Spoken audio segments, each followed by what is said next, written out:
la vista de una catedral gótica, nos sentimos inmediatamente transportados, extasiados, llenos de admiración. Incapaces de sustraernos a la atracción de lo maravilloso, a la magia de lo espléndido, de lo inmenso, de lo vertiginoso que se desprende de esta obra más divina que humana. Nos hallamos ante el santuario de la tradición, de la ciencia y del arte. Es un todo perfecto al que debemos acudir para conocer el pensamiento de nuestros antepasados. En 1483, Pierre Delis nos describe el mundo de esta manera. Es de forma esférica y ofrece gran variedad en sus diversas partes. En primer lugar, se compone de 4 elementos: tierra, agua, aire y fuego. En segundo lugar, de 9 esferas: la Luna, Mercurio, Venus, el Sol, Marte, Júpiter, Saturno, el firmamento y el primer cielo móvil, más allá del que ciertos filósofos ponen un 10º cielo inmóvil. Sobre ello se dice que está la esfera cristalina y después de todas, la última esfera, la empírea, donde se halla la sede de Dios y la morada de los santos.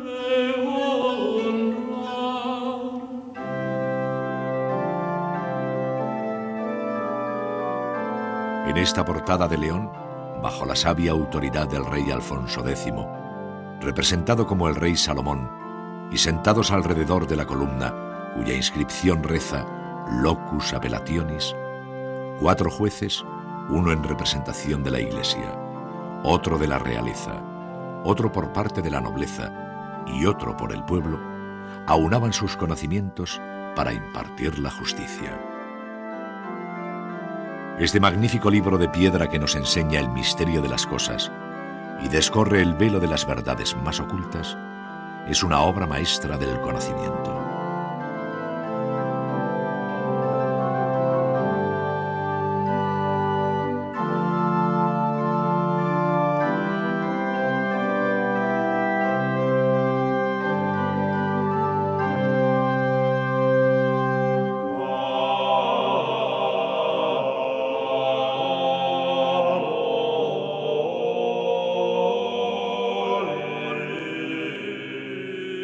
Cuantos nunca nacieron y fueron engendrados,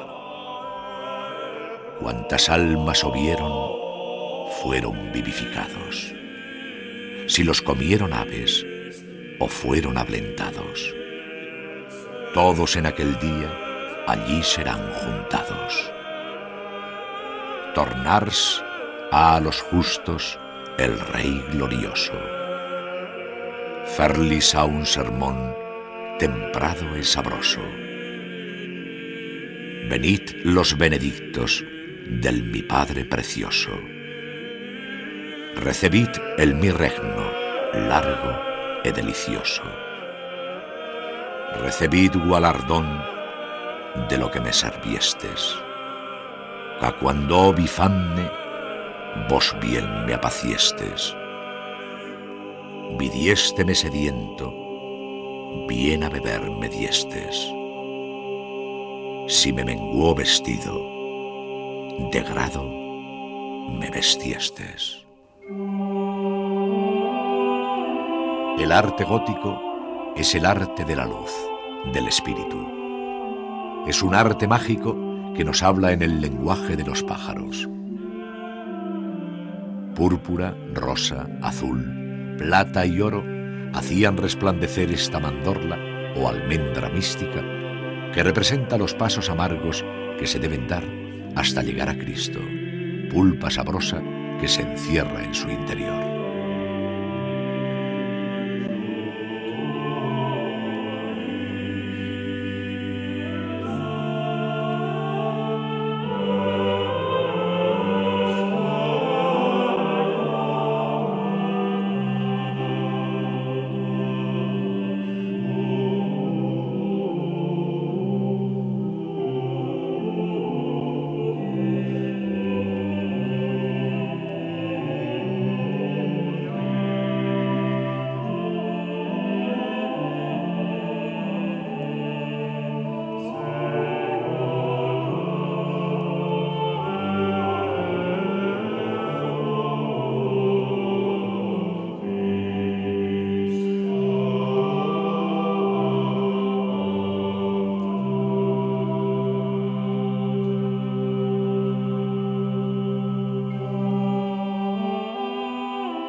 Daban olor sobejo las flores bien olientes. Refrescaban en onme las caras y las mientes. Manaban cada canto fuentes claras corrientes.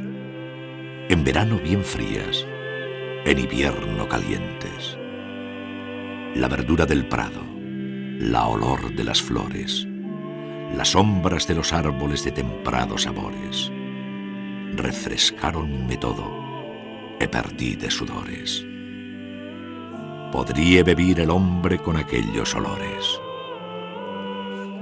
Yaciendo a la sombra perdí todos cuidados. Odí sonos de aves dulces e modulados. Nunca udieron ondes órganos más temprados, nin que formar pudiesen sones más acordados. Semeja este prado igual del paraíso, en cui Dios tan gran gracia, tan gran bendición miso. El que crió tal cosa, maestro fue ambiso. Omne que y morase, nunca predie el viso. La planta adopta forma de cruz en recuerdo del maestro. Es la unión de lo vertical y lo horizontal, de lo humano y lo divino.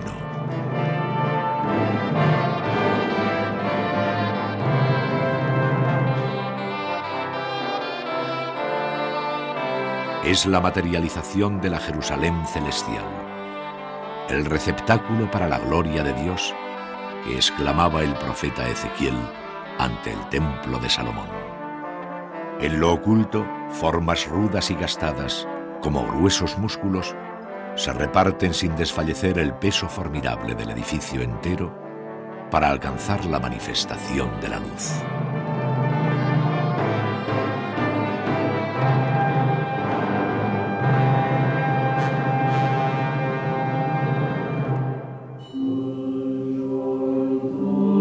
Yo, Juan, vuestro hermano y compañero en la tribulación, en el reino y la paciencia de Jesús, hallándome en la isla llamada Patmos, por la palabra de Dios y por el testimonio de Jesús, fui arrebatado en espíritu el día del Señor, y oí tras de mí una voz fuerte, como de trompeta, que decía: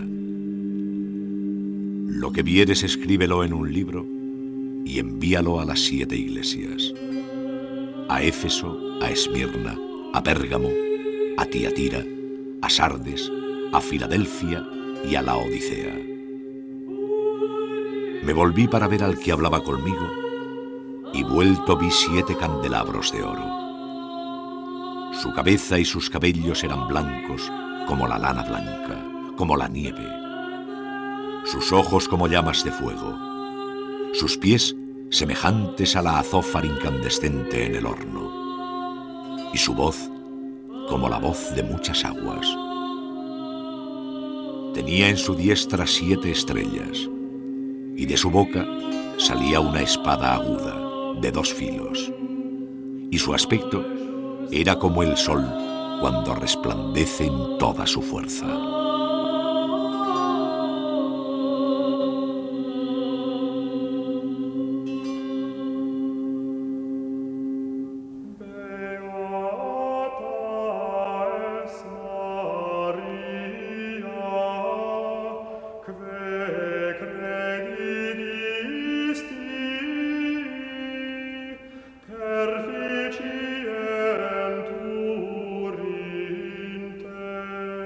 Quae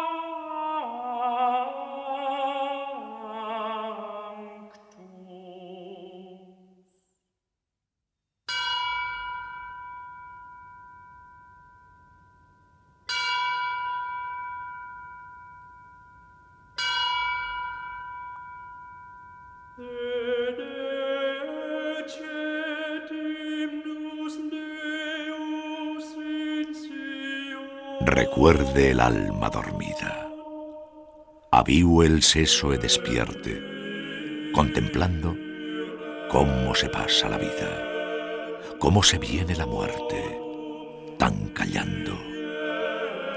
Cuán presto se va el placer, cómo después de acordado da dolor, cómo a nuestro parecer cualquier tiempo pasado fue mejor.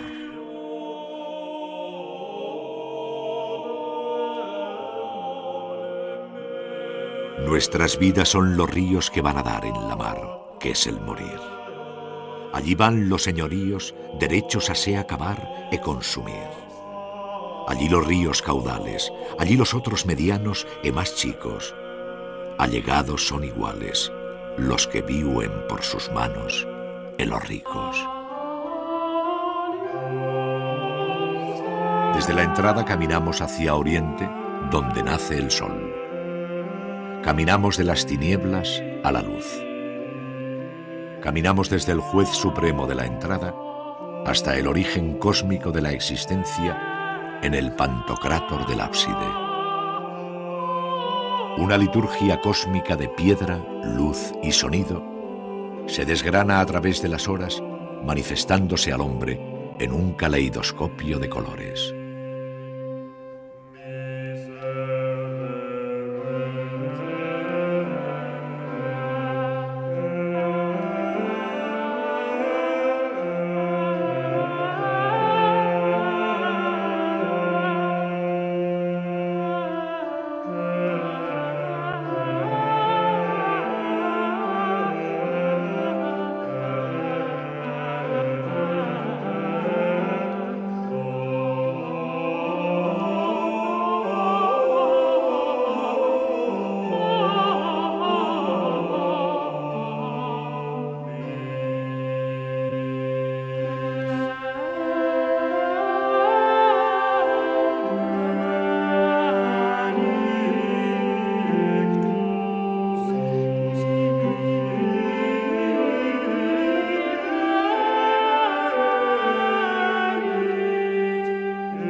Alfonso X el Sabio y su consejero y amigo el obispo Martín Fernández hicieron posible, gracias a su sabiduría, este templo.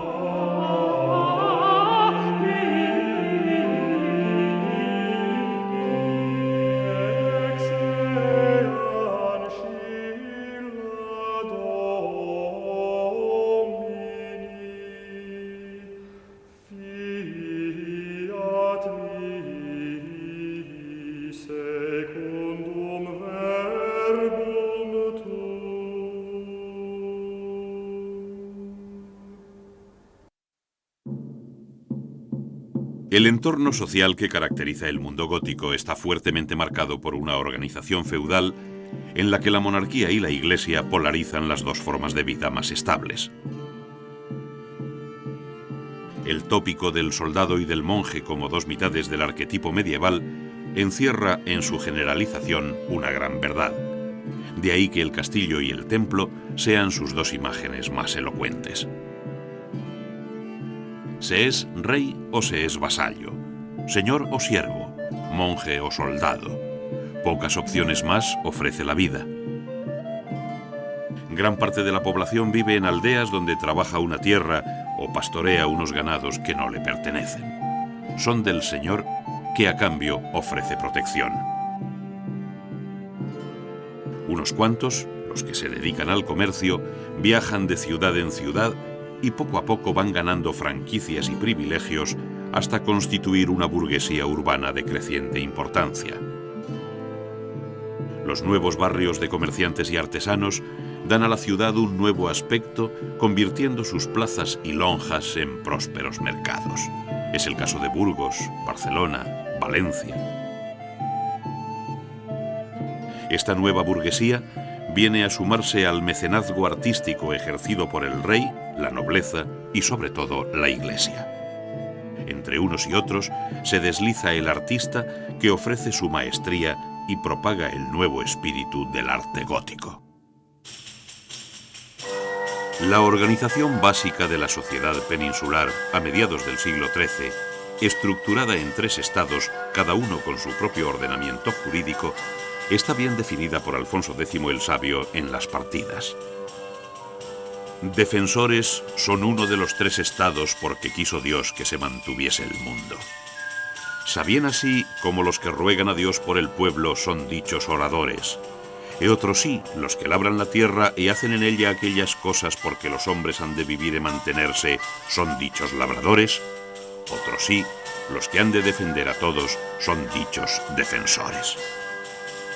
Es decir, caballeros, clero y labriegos.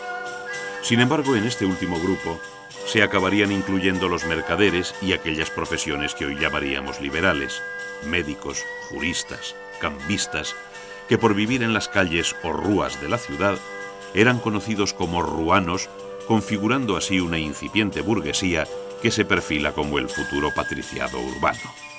Ello lo explica el infante don Juan Manuel, cuando en su libro de Estados, escrito en la primera mitad del siglo XIV, se lee: «Señor infante, como quiera que los ruanos y los mercaderes no son labradores, pues que no viven con los señores ni defienden la tierra por armas, pero porque la tierra se aprovecha de ellos, porque los mercaderes compran y venden, y los ruanos hacen labrar la tierra, por esta razón, los estados de los ruanos y de los mercaderes enciérranse en el estado de los labradores». A esta organización estamental de la España gótica hace referencia el arcipreste de Hita en algunos versos del libro del Buen Amor, perteneciente también a aquel siglo XIV tan fuertemente marcado por crisis de toda índole y por la pavorosa peste negra. Las vuestras hijas amadas, vedlas bien casadas, con maridos caballeros, e con honrados pecheros, con mercaderes corteses, e con ricos burgueses. Fueron 300 años de lucha, conquista, colonización, fundación de ciudades, actividad intelectual, rica literatura.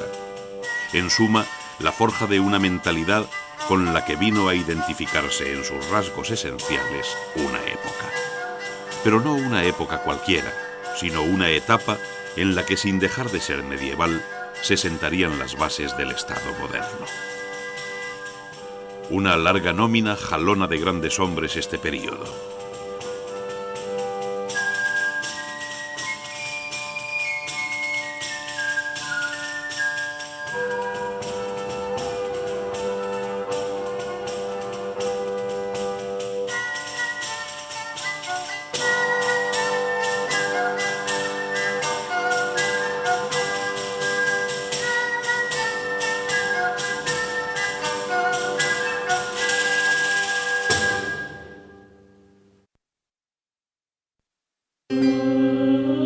La España de la Baja Edad Media responde a una triple realidad cultural compuesta por cristianos, hispanoárabes y judíos. En las villas y ciudades cristianas viven estos 2 últimos grupos formando aljamas, morerías y juderías con sus respectivas ordenanzas y de ordinario protegidas por el rey, hasta que se produce su dolorosa expulsión bajo los reyes católicos. Sus lenguas, costumbres y creencias habían dado hasta entonces un colorido cosmopolita a ciudades como Toledo o Zaragoza, en las que a un tiempo se podían ver iglesias, mezquitas y sinagogas. El arte se nutre de esta presencia no cristiana, en especial de la población morisca o mudéjar, que tanto influye en la caracterización del arte cristiano español. La influencia de los mudéjares en la construcción se deja notar por la cantidad de vocablos de origen árabe que se incorporaron para siempre a la lengua castellana: alarife, albañil, alfarje, del mismo modo que injertan sus arcos de herradura en el triforio de la Catedral Gótica de Toledo, o del mismo modo que lo cristiano y lo musulmán se confunden en el poema de Yusuf, escrito por un morisco aragonés en el siglo XIV. De este modo, buscando equivalencias, llegaríamos al gótico flamígero del siglo XV, donde hallamos a Juan de Mena escribiendo El laberinto de la fortuna, al tiempo que Anne Kant labra en Toledo la capilla de su amigo don Álvaro de Luna, o bien leeríamos los Cants de Mort que compone Ausiàs March mientras se corona el Micalet sobre la catedral de su Valencia. Cuando en 1499 se publica en Burgos la Celestina, Simón de Colonia termina la capilla del Condestable en la catedral de aquella ciudad, dos joyas ambas de la literatura y el arte, en un momento en el que la expresión gótica va cediendo el paso al nuevo espíritu renacentista.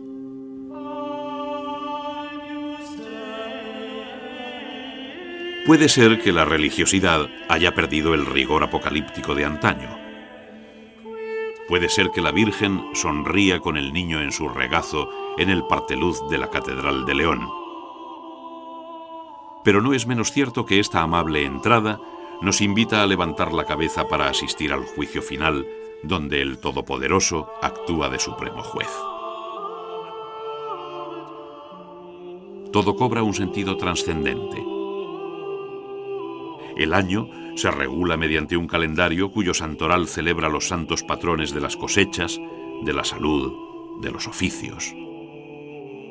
Las horas mismas del día se santifican en los monasterios y catedrales, donde los monjes y cabildos se juntan en los coros para elevar loas al Señor, tanto de día como de noche. La célebre leyenda áurea, escrita en el siglo XIII, recoge las vidas de los santos para que sirvan de modelo en aras de alcanzar la vida eterna. Franciscanos y dominicos predican en las calles la conversión ante una muerte cierta que los poetas cantan, representan los actores y pintan los artistas.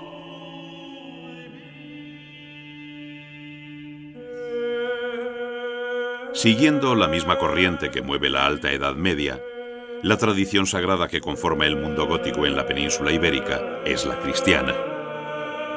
El Cristo, un profeta anunciado por la tradición sagrada hebrea como el gran Salvador, el hombre capaz de encarnar el misterio de la divinidad, muere no aceptado por los ortodoxos judíos, creando una nueva tradición sagrada basada en sus enseñanzas.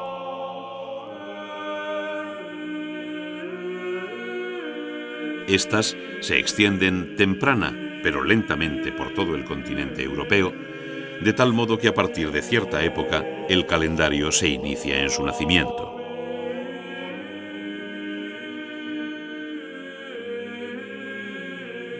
La existencia de un solo Dios, Trinidad, causa última de todo lo creado, y una doctrina que invita al conocimiento por el amor, son las bases que animan el desarrollo de todo un sistema social basado en la trascendencia.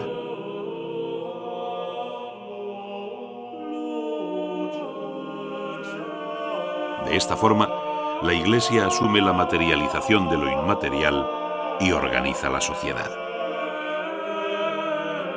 El poder terrenal, ostentado por el rey, está dotado de una inspiración divina manifestada por los símbolos de su poder que utiliza para ordenar los diferentes estamentos sociales en base a una sociedad que camina hacia un fin trascendente.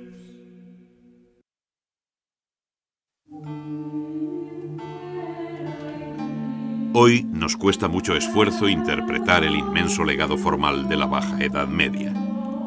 Por el contrario, una mentalidad familiarizada con el mundo de los símbolos y de los significados hallaba en ellos un medio de comunicación habitual. No se aprendía en los libros, sino en la experiencia diaria. Formaba parte del lenguaje como expresión y de la mentalidad como abstracción. De esta dualidad entre lo que se ve y lo que resta oculto a los ojos, escribe Ramon Llull en el Llibre des Meravelles. Por las obras de fuera se significan las obras de dentro, y porque son comprendidas las obras de dentro, se ven las de fuera. Para la propagación del credo cristiano, fueron fundamentales las imágenes, directas o cargadas de significados, de tal modo que en un mundo de general analfabetismo y sin contar con las posibilidades que luego aportaría el libro impreso, las pinturas y los ornamentos que están en la Iglesia son la lectura y las escrituras de los laicos, como recordaba Durando a fines del siglo XIII. La simple orientación del templo encierra un significado de gran alcance, pues mira a oriente porque en él se veneraba al sol y en el este se encontraba el paraíso. La iglesia material era el símbolo de la iglesia espiritual. Su planta de cruz recuerda el instrumento de martirio de Cristo. Las columnas representan a los obispos como soporte de la iglesia. Los 4 pilares del crucero encarnan a los 4 evangelistas y así sucesivamente, hasta las vidrieras o el claustro acaban teniendo significados que requieren una iniciación para su total entendimiento y disfrute.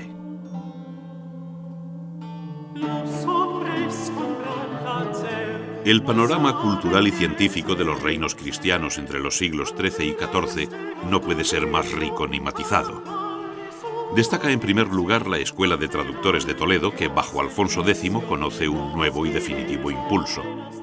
El saber matemático, astronómico, filosófico, médico de la antigüedad, enriquecido por el mundo árabe, se traduce en la ciudad del Tajo. La aplicación de aquellos conocimientos sobre astronomía y matemáticas permite el desarrollo de la cartografía catalana y mallorquina, que no conoce rival en la elaboración de cartas náuticas durante los siglos XIV y XV.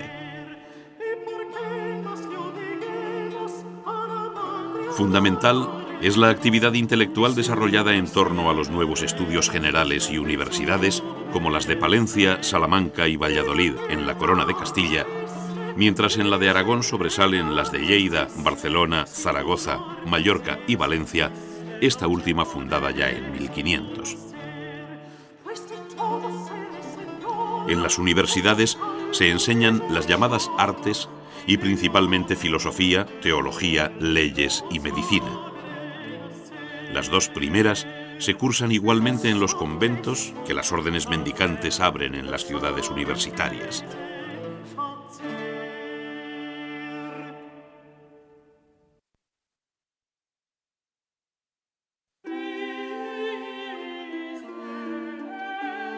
La formación del arte gótico tiene lugar en el corazón de Europa, desplazando desde las orillas del Mediterráneo hacia el norte los viejos núcleos de producción artística.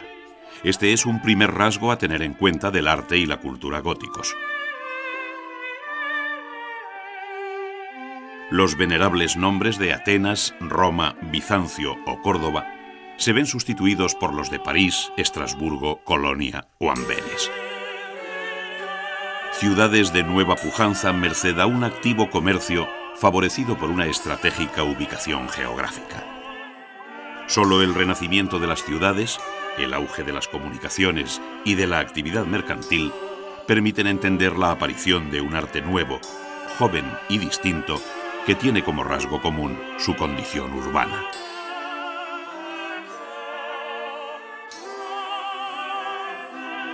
Aquel arte que no se acomodaba al viejo sistema clásico mediterráneo y que era llamado gótico con cierto desdén por el hombre del Renacimiento italiano porque le parecía bárbaro e inventado supuestamente por los godos del norte, se extendió muy pronto y con fuerza en todas direcciones.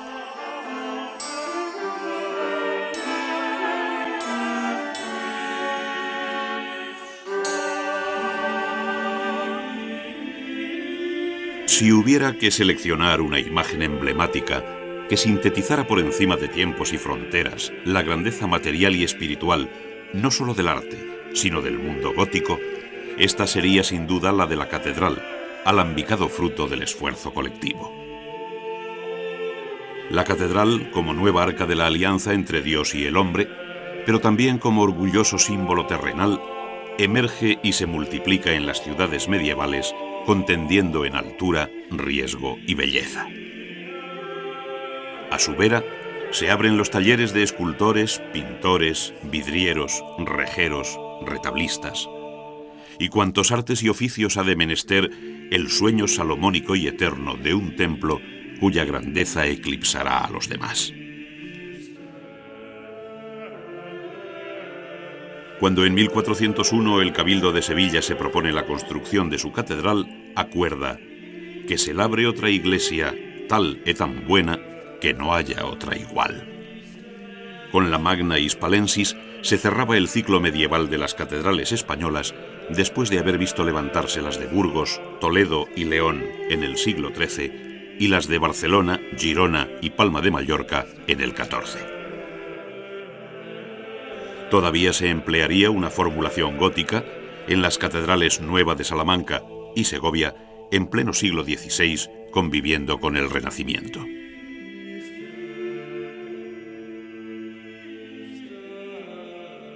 En medio, talento propio, gran actividad de talleres y maestros, configurando a la sombra de la catedral sus escuelas, con alguna influencia esporádica de origen italiano y alemán, pero cerrando brillantemente el ciclo con el arte magnífico del tiempo de los Reyes Católicos. A las circunstancias históricas generales que acompañan y favorecen el desarrollo del arte gótico, se unen en la península ibérica las relacionadas con la cruzada contra el Islam, que prácticamente culmina en el siglo XIII. Las primeras manifestaciones del gótico en nuestro país se concentran en los territorios que ya estaban bajo dominio cristiano a principios del siglo XII, mientras que en el sur el gótico se introduce en fases más avanzadas de su evolución. Son los monjes del Císter quienes introducen en la península ibérica el arco apuntado y la bóveda de crucería durante la segunda mitad del siglo XII y las primeras décadas del XIII. La regla de San Bernardo da normas precisas para la realización detallada de cada una de las estancias, dando lugar a similitudes evidentes.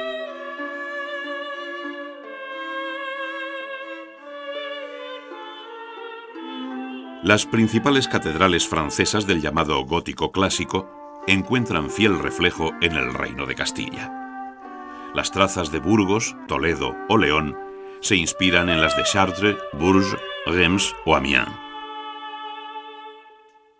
El enriquecimiento de la iconografía y la diversificación de los códigos normales en las artes plásticas, que sucede en Italia hacia 1300, se hace presente en Cataluña.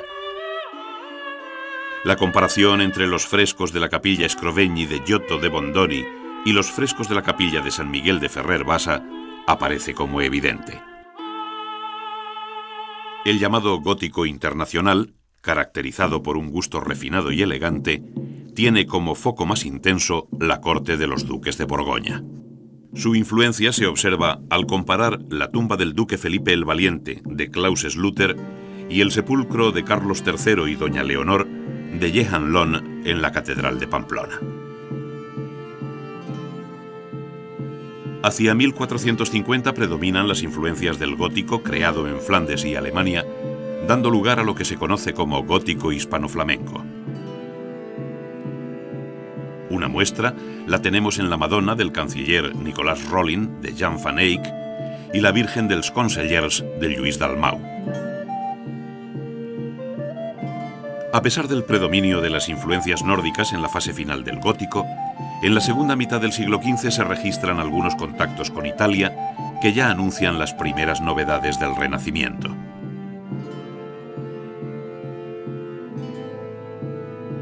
En la península ibérica se generan corrientes artísticas que destacan por su originalidad en el contexto europeo. La arquitectura catalana y levantina del siglo XIV o el esplendor del gótico terminal en tiempos de los Reyes Católicos. Sin embargo, la máxima singularidad del arte gótico hispánico reside en la influencia que se recibe de la cultura islámica, cuyos exponentes principales son las yeserías y artesonados en lo decorativo, la cerámica y el uso del ladrillo en arquitectura, que tienen en el arte mudéjar uno de sus aspectos más originales.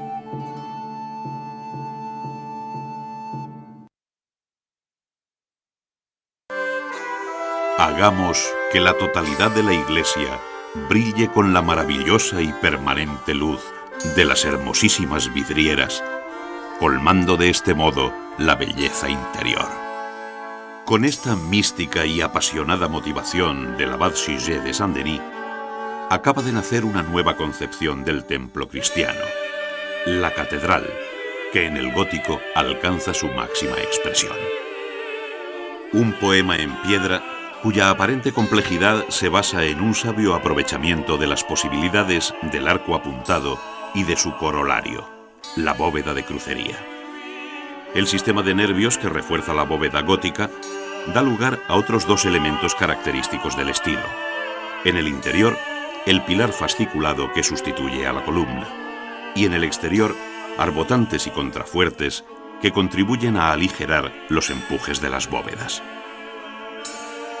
La introducción del arco apuntado y de la bóveda de crucería en la península ibérica se debe en buena medida a los monjes de la Orden de San Bernardo. El Cister propugna el ideal de una vida austera en lo material y sobria en las formas. En sus monasterios, la esencia se talla en piedra, la luz se ordena. Son ámbitos para trascender, construidos bajo estrictas disposiciones de la orden, con lo que se consigue trasladar fielmente las novedades arquitectónicas de la Borgoña. Las catedrales en construcción, como la de Tarragona o la de Salamanca, incorporan el arco apuntado y la bóveda de crucería, pero sin alcanzar todavía las mejores virtudes de este nuevo arte. Este se hace realidad en las tres joyas del reino castellano: Burgos, Toledo y León.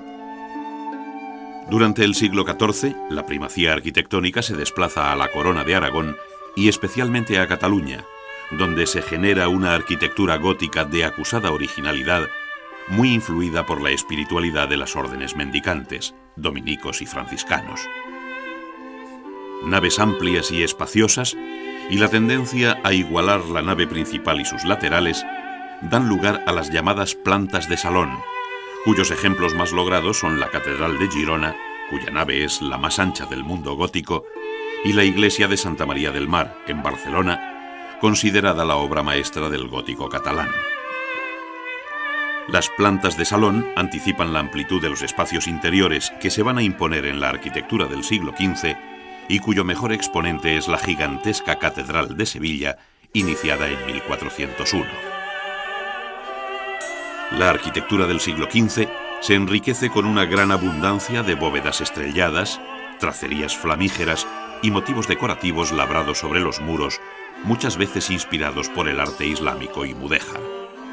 Esta es una de las características que mejor definen el último resplandor de la arquitectura gótica en España en tiempo de los Reyes Católicos.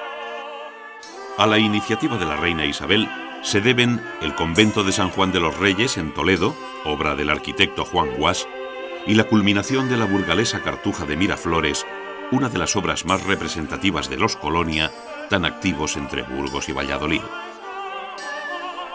La Capilla Real de Granada, así como las últimas catedrales góticas castellanas, Salamanca y Segovia, perpetúan el gótico dentro del siglo XVI, fundiéndolo con elementos renacentistas.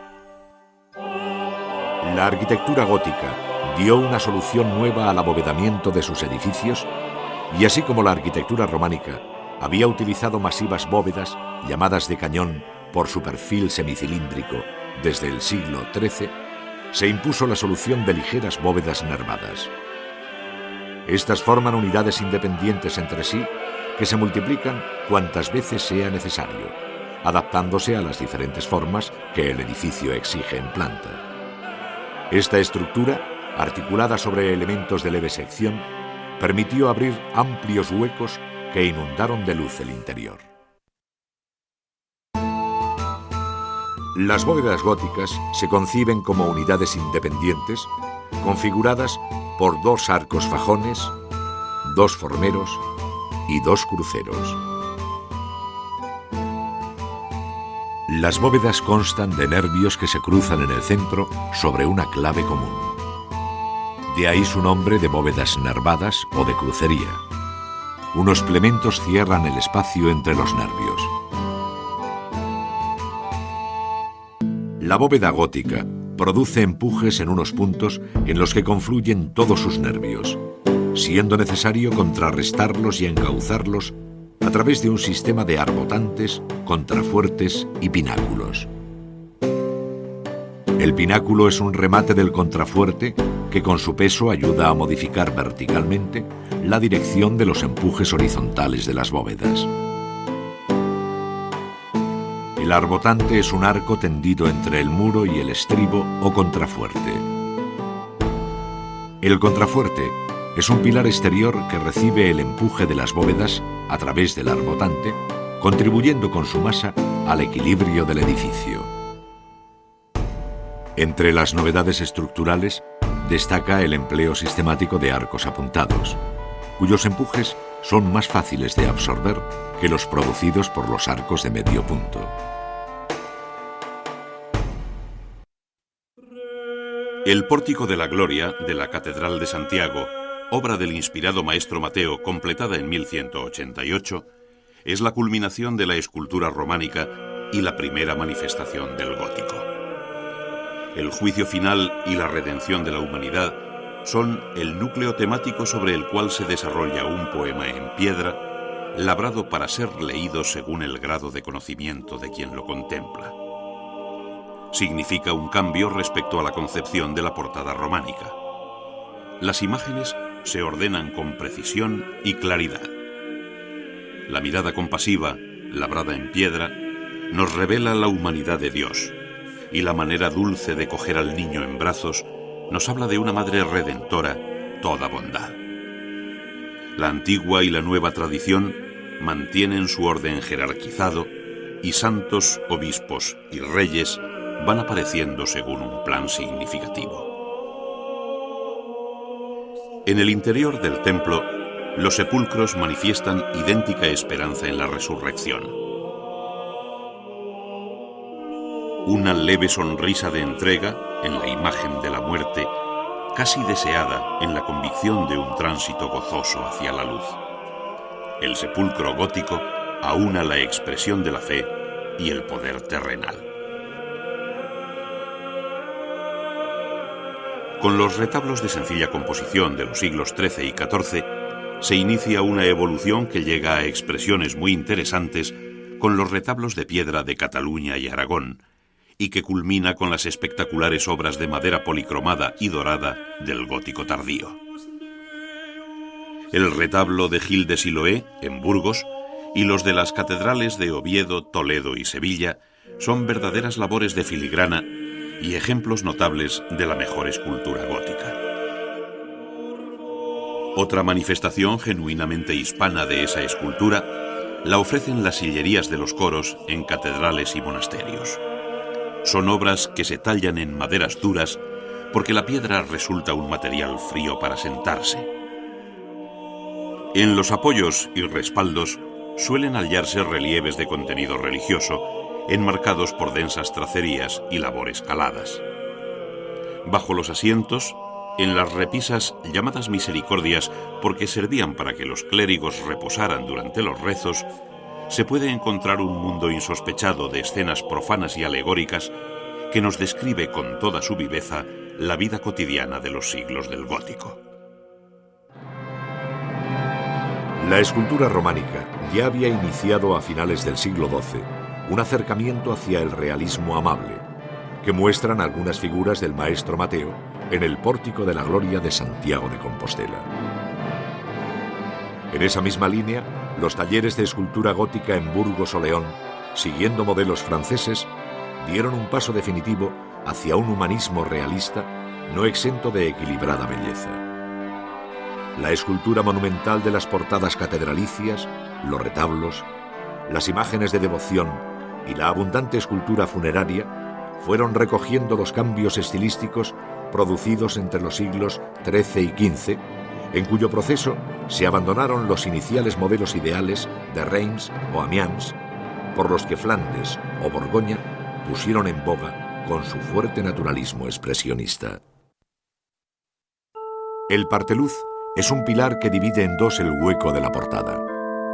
Su situación en el eje de entrada al templo le convierte en un lugar privilegiado para colocar la imagen de la Virgen que, como señora de su palacio, esto es, de la catedral, sale al encuentro del creyente.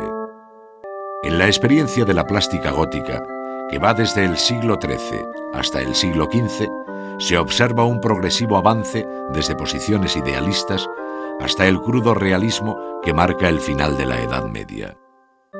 La escultura funeraria fue una de las facetas más interesantes de la plástica medieval, en la que se ensayaron fórmulas distintas que van desde los sepulcros bajo arcosolios abiertos en los muros de claustros e iglesias hasta los túmulos funerarios exentos. Desde las estatuas yacentes hasta aquellas que en una temprana resurrección se arrodillan para rezar o se incorporan para leer. La escultura en piedra o madera fue habitualmente pintada, completando así el efecto naturalista buscado, no faltando los frecuentes toques de oro para realzar y enriquecer la obra. La transición del arte pictórico desde el románico hacia el gótico se desarrolla de forma progresiva, sin cambios bruscos de orientación, a lo largo de un dilatado periodo de tiempo que cubre casi todo el siglo XIII. Las novedades iconográficas y estilísticas, propias del arte gótico, se introducen paulatinamente, configurando lo que se conoce como estilo lineal, definido por un color vivo e intenso, plano y con escasos matices, subordinado a un dibujo realzado con gruesas líneas negras, a semejanza de la vidriera, especialmente apto para la pintura mural. Al mismo tiempo que culmina el estilo gótico lineal, alrededor de 1300, se genera en Italia, concretamente en Siena y Florencia, una profunda transformación del arte pictórico. Se introducen nuevos temas inspirados por la espiritualidad franciscana y se registran avances importantes en la representación del volumen y del espacio en perspectiva, superándose las formas planas de la etapa anterior.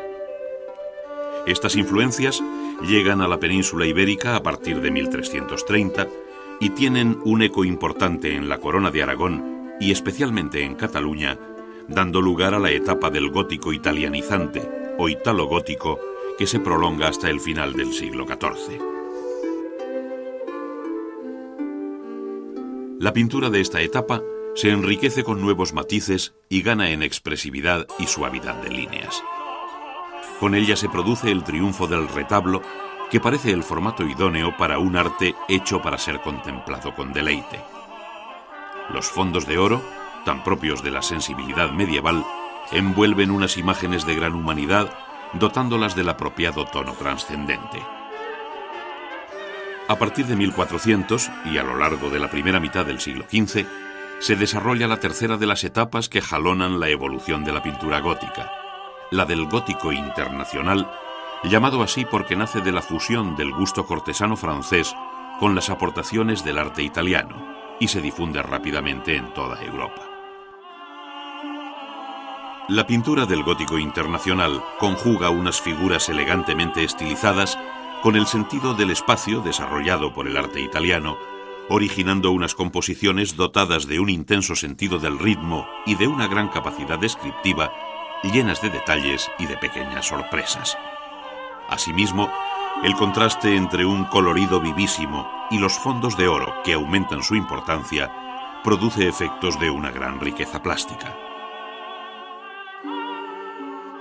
Durante la segunda mitad del siglo XV, predominan en la pintura española las influencias llegadas desde Flandes y los Países Bajos, donde la escuela encabezada por los hermanos Van Eyck había desarrollado un nuevo lenguaje, basado en un detallismo preciso y minucioso, así como por una mayor atención al paisaje, a las luces y al entorno natural.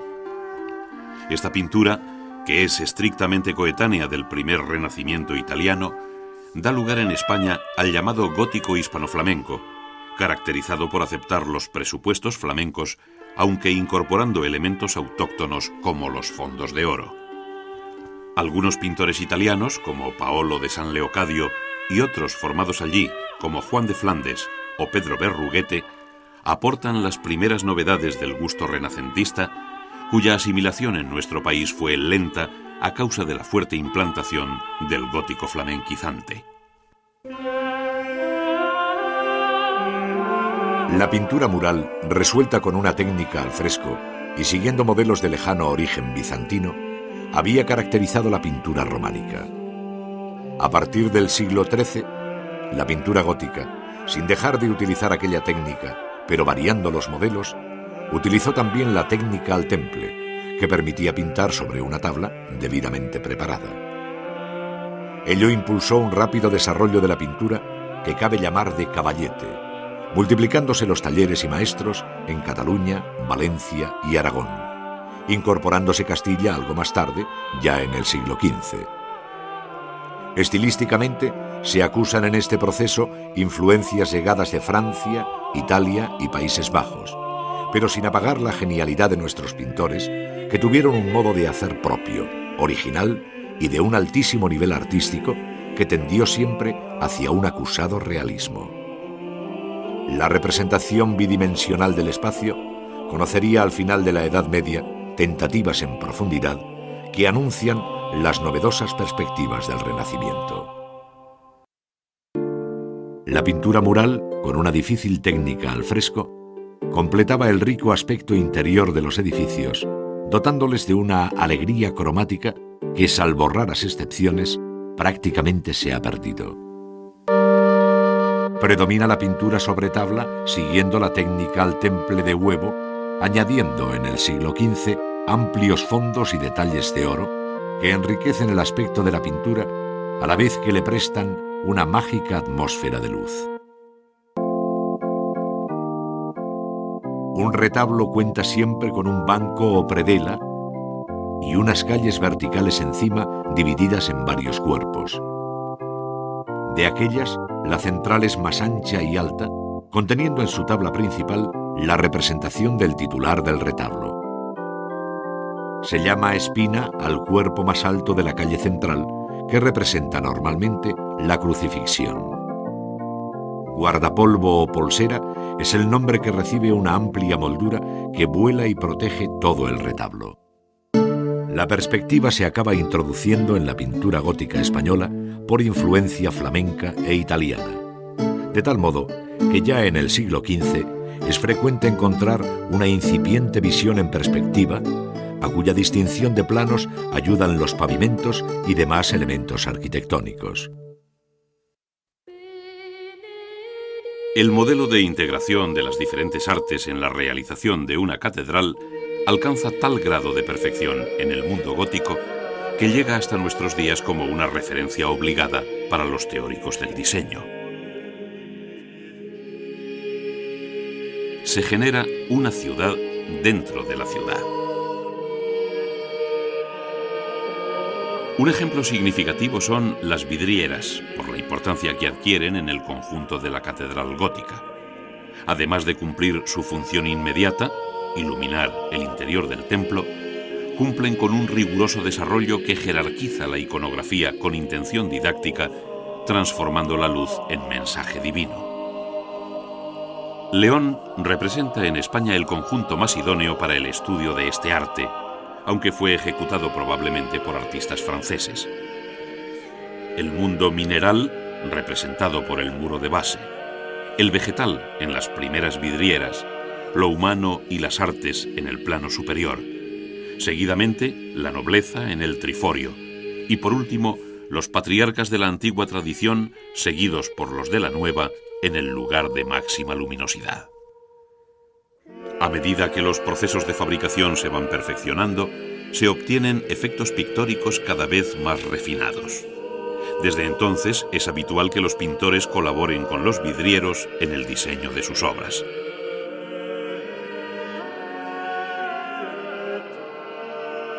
Retablos, cálices, cruces procesionales, relicarios y otros objetos al servicio de la liturgia son labrados con materiales preciosos y frecuentemente enriquecidos con pedrería y esmaltes que no solo maravillan a los fieles, sino que constituyen verdaderos tesoros. Una de las creaciones de la orfebrería gótica son las custodias, cuya aparición se relaciona con la fiesta del Corpus Christi y cuya finalidad es la de mostrar a los fieles la sagrada forma durante las procesiones. Las custodias suelen adoptar formas inspiradas en la arquitectura, tales como torres o templetes, y pueden llegar a tener dimensiones monumentales, por lo que normalmente son la pieza más preciada del tesoro de las catedrales.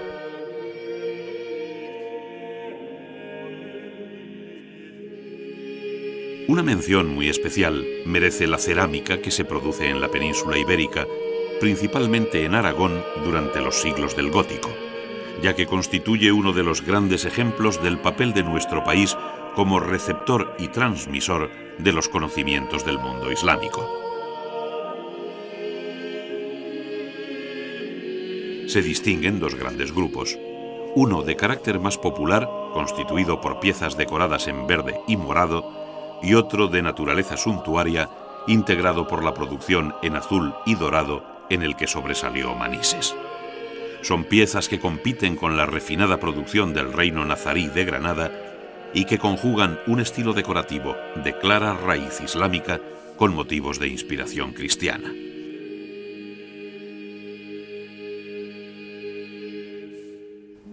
El abrumador mundo de los oficios completa la visión del arte gótico con bellísimas aportaciones que van desde los ricos objetos litúrgicos hasta elementos que completan la arquitectura, como las vidrieras o las rejas de una catedral. Son las llamadas artes decorativas que nunca hay que entender como artes menores, pues orfebres, rejeros o vidrieros dominaron el dibujo, la traza y el modelado con una maestría que en nada los diferencia de los arquitectos, escultores y pintores, algunos de los cuales se formaron en sus talleres. La concentración de los empujes y cargas en unos puntos determinados permiten abrir en el muro grandes huecos para iluminar el interior. En ellos aparecerán ricas tracerías de piedra cerradas con vidrieras. La forma de la torre albergando en su interior la sagrada forma es la imagen más común de la custodia procesional del siglo XV. Solo vagos elementos arquitectónicos componen su fisonomía y todo muy someramente trabajado, sin figuras ni relieves. Los tesoros de las catedrales conservan viejos y valiosos objetos de uso litúrgico, que hablan de un pasado en el que el arte del orfebre dio bellísimas formas a cruces procesionales, cálices, incensarios, etc. Todo ello en ricos metales de oro y plata.